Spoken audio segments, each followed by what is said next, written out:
How would you like to take your 10-inch saw and make its capacity a little better for sliding sleds? Make yourself one of these little things.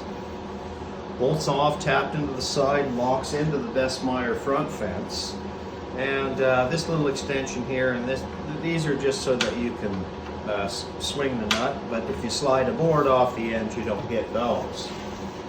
Now, what the beautiful thing about that does is first of all, it'll store your fence, so that's just in the right spot. And now, when you stick a big wide sled on here, you can pull it all the way back behind the blade. Ain't that nice? Try it. Great little way to extend the sliding capacity.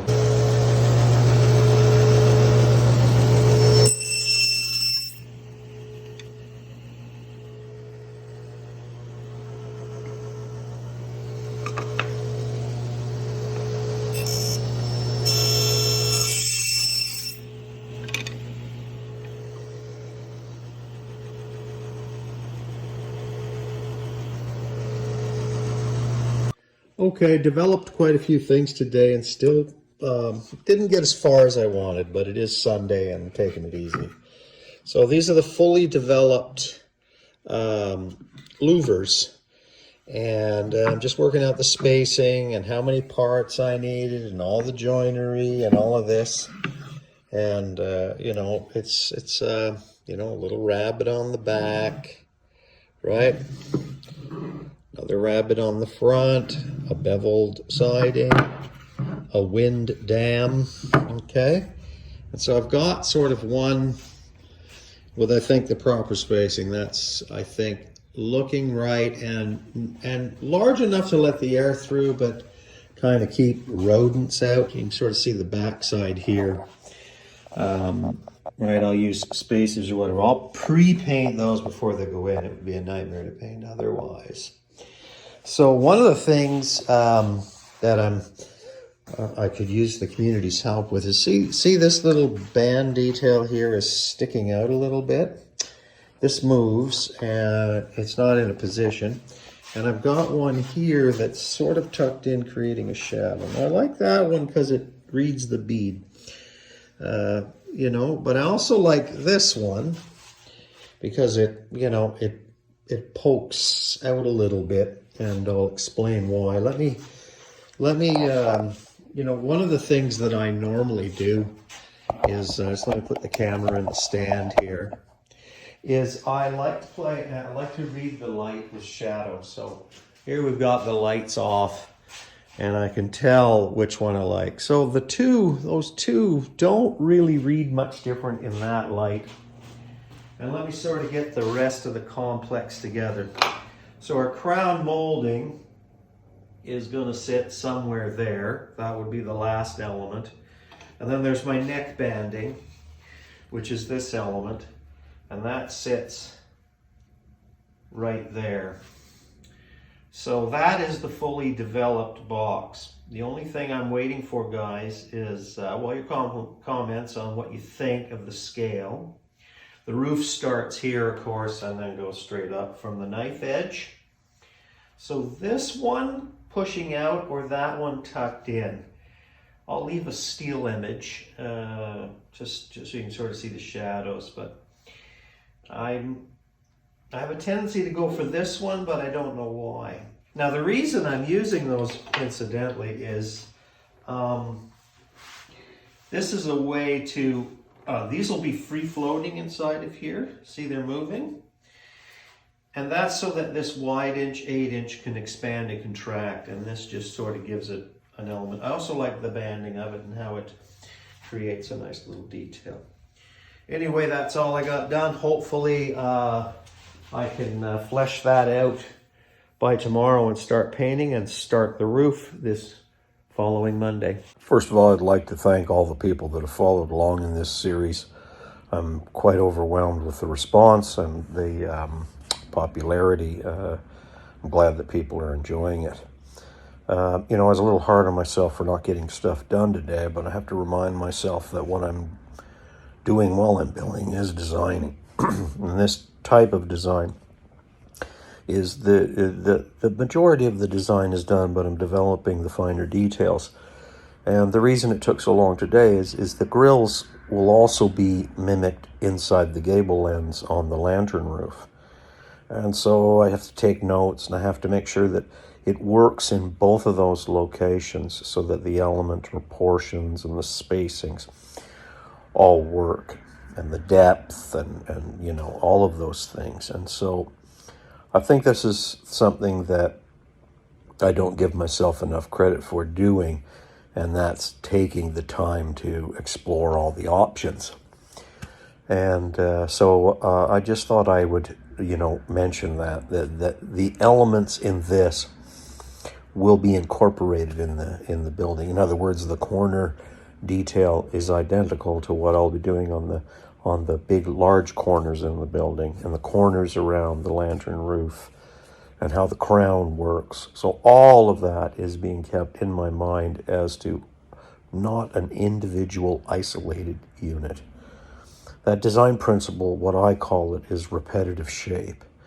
And if you want to make a suite, all you do is you give repetitive shape. Somebody says, design me a chair, but design me a dining room suite has repetitive shapes. There's the details throughout that bring them into a family. This is a very, very good thing to do no matter what you're doing, and pay attention to the elements throughout the whole thing that draw it together for a repetitive shape. That's an easy one. You don't even need to be a designer. Anyway, thanks for watching. Please criticize the design. I really do love that type of conversation. Thanks for watching. Anybody ever seen that type of a surface? Do you see that? See that surface? So this is an old, this is my old Stanley that Nick's father, the blacksmith, hand scraped flat as crazy. What you're seeing there, that frosting color, is hand scraping the sole flat. Isn't that pretty? Okay, so I'm making this molding, which you might be tempted to do that on the table saw. Don't. You're gonna cut your fingers off. The way to do that is with a sled, and that just simply sits into the planer bed, and it does the one side. So we stick that on there. See, I've got my center line, and that does the one side. But now how do you do the other side? Well, you run another one of these, like I did here, which I resawed off over there. You can see it. Cancels out that angle. That now sits on the sled, and when you put your piece back on here, you're perfectly symmetrical. That's how you do that stuff safely without any molding machines. Now, you could do this on a shaper, and you could do it on, but I only need this much. I need 4, 6, 12 feet. It's not worth it. Anyway, that's how you do it.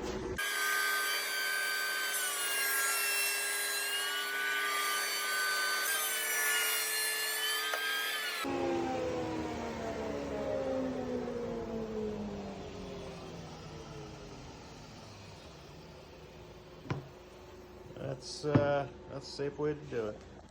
Thanks for everybody that commented about what to do with these, and so many good comments on both sides that it made me decide to do the best of both worlds, sticking out and a recess.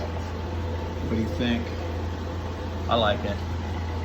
Thank you very much. It's sort of the impetus I was looking for. Nice little reveal. Nice little reveal. Very shallow bugs. Well, they're going to be small bugs.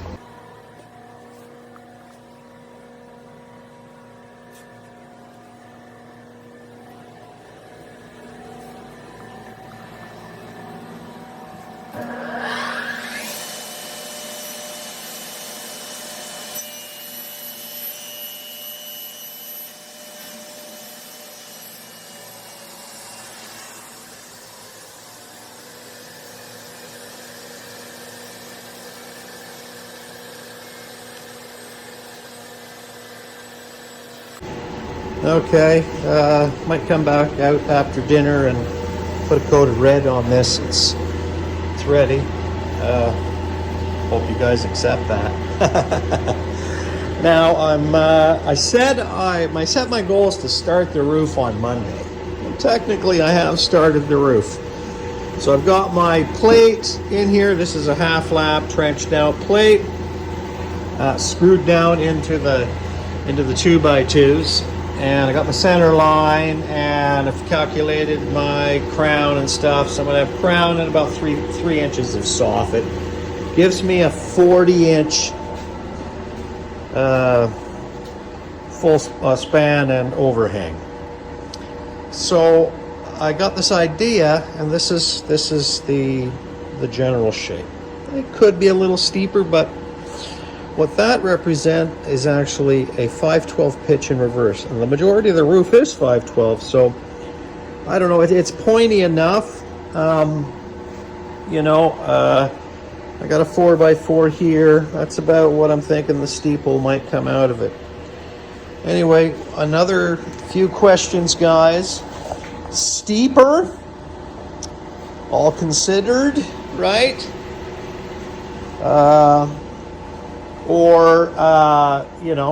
But that's about 4 feet of height for the steeple, and then, I don't know what that total height is there, but you can get the general idea of that maybe sitting on top. Okay, that's a 5/12 in reverse, 40-inch span. Okay, so I mean, it's not too much shingle to do. Maybe go a little steeper. I don't know. Anyway, all right, got it turned upside down. Painting the inside. Oh, that's awful burgundy. Oh, missed a spot, eh? I'll have to get it later or flip it over. This first coat, all the nails have to be filled and spacked, but look careful. Okay, looks pretty good. I'll flip it over and let that flash dry. Shadows always read different with dark colors, although the little reveal reads pretty decently, doesn't it? First coat, brush. Always got a brush woodworking. Ooh, mistake. There we go. I got to sand anyway. I got to fill the nail holes, so I prime, then fill the nail holes, then sand, then do her again. Right? I'll give her 3 coats because God knows we don't want to go up top again. So turned upside down.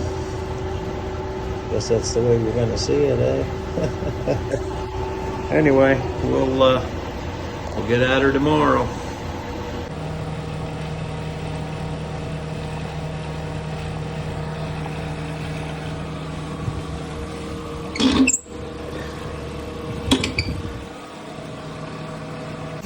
What you doing there, Jack? Oh, I'm trying to turn. Well, I did turn this steeple for the tower, and I'm turning it really slow because this 4x4 has a big crack in it, eh? Yeah. There it is, right there. So I just had to turn it slow. It was, a lot of vibration. Luckily, I got a little bit of chatter on my dive in, but. It's not perfect, but guess what? At 40 feet in the sky, it's probably pretty good. What do you think? That's the steeple for the... Yeah, that's looking pretty sharp, man. You didn't need to use the epoxy, aren't you? No, I couldn't be bothered. I got to get this roof built today. Today? Today, yeah, we started today. I've got all the rafters cut. Maybe I'll have a picture of it assembled. Oh, and that means we've got to figure out a way to get it up there. Yes, and it's getting heavier by the day. Yeah, Still haven't added the shingles, so... I'm really looking forward to how on earth we are going to actually do this. But... Well, you know what it's going to be, Nick? Mostly you, lifting and grunting. Yeah, I'll get some staging going, and we'll see what IG community we can sucker into being here, but I don't know how much help it's going to be to have people that aren't experienced. It might be a little on the dangerous side, but we'll figure it out. Well, I mean, come on. If I have any talents at all, it's getting big, heavy things moved. Well, that's one of your talents, Nick. You've got tons of talents. That's one I'm grateful that I have at hand, that's for sure, but also the blacksmithing shit's pretty fucking up there. I mean, I suppose I'm all right at that. Yeah. Making a Damascus hammer, are you, Nick? That's the current project. Well, I'll have to come over on my story and show Yeah, come take a look. I'm drifting the hole right Everybody now. follow Nick. He's the resident blacksmith here at the Wadkin Temple. And this building's actually dedicated to Nick to some degree. Ooh. So, of course, it'll be mine. But Yeah. Nick's got free passes backstage. Thanks, Nick.